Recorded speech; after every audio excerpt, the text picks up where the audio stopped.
Hi, welcome to the Daily Review. I'm Rachel Oswald. And I'm Mackenzie Lloyd. Today we will be talking about Old Dominion and the disturbing signs posted by some fraternities supposedly welcoming some freshman girls.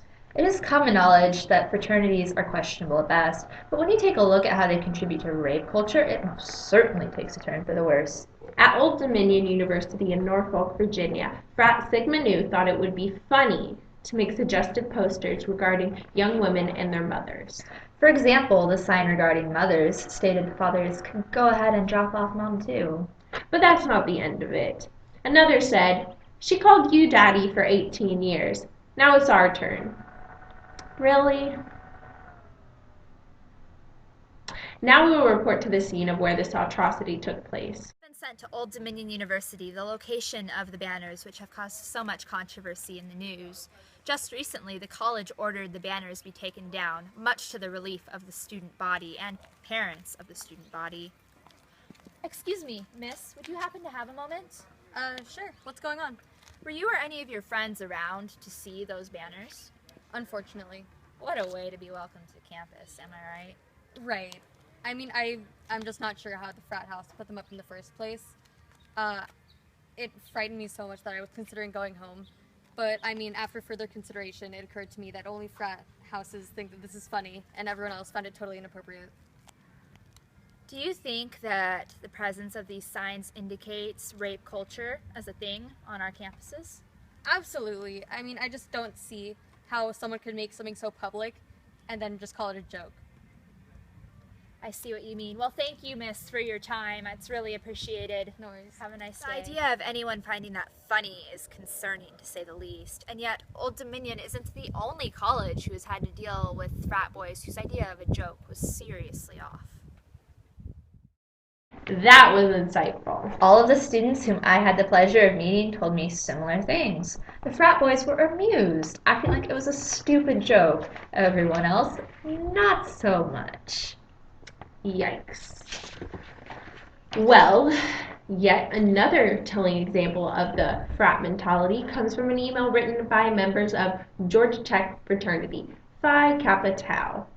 Really, guys? An email on how to lure girls so you can rape them? And people still think rape culture is a myth. The ignorance. An article written by Naomi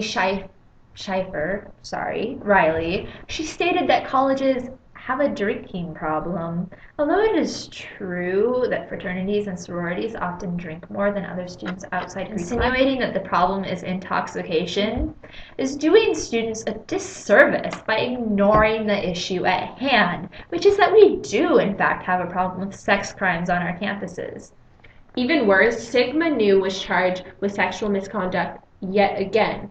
This fraternity has been suspended for sexual misconduct several times in several different chapters, and still they're allowed to be on campuses nationwide, when it is obvious that it is a trend among them to promote sexual assault. The reason why they were suspended was because they had a certain video. During the video, frat members repeatedly yelled, "Let's rape some blanks. Who even cares? Let's rape some sluts," as if it was some kind of joke. This clearly shows that rape culture is well and alive in fraternity life.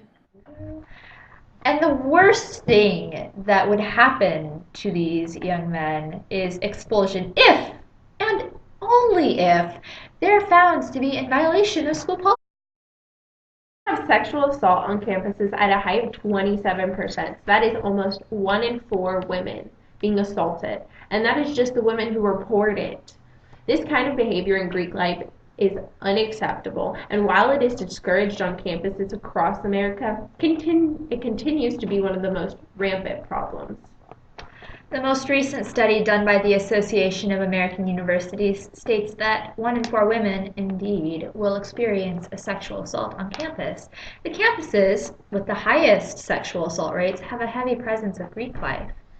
Harvard and Yale happen to have some of the biggest fraternities and sororities. These Ivy League schools, which students everywhere strive to get accepted into, now have to worry about the fact that they will have a much higher chance of their students being sexually assaulted. But let's not forget that 9% of males are experiencing this sexual assault too. No one is immune to this trend of on-campus sexual assaults. This is an ongoing issue, and many people feel unsafe reporting the sexual assault. Even when they do, their claim often is not taken seriously. In the case of Emma Solkowicz, she and 2 other women were assaulted by the same boy. Don't you mean man? They are in college, after all. Well, only someone with the maturity of a child would do something after being told not to. True. Well, when the case of these young women was brought to the attention of the university, it was mishandled. And they were reportedly questioned to the point of feeling physically ill. When the case was presented to the court, 7 months after the incident, the attacker was found not at fault and remained on campus. This sort of thing happens all over the country at various institutions where students shouldn't have to fear for their safety. But on a happier note, the state of California has just become the first state in the nation to require lessons on consent in high school, educating students everywhere on this immensely important topic.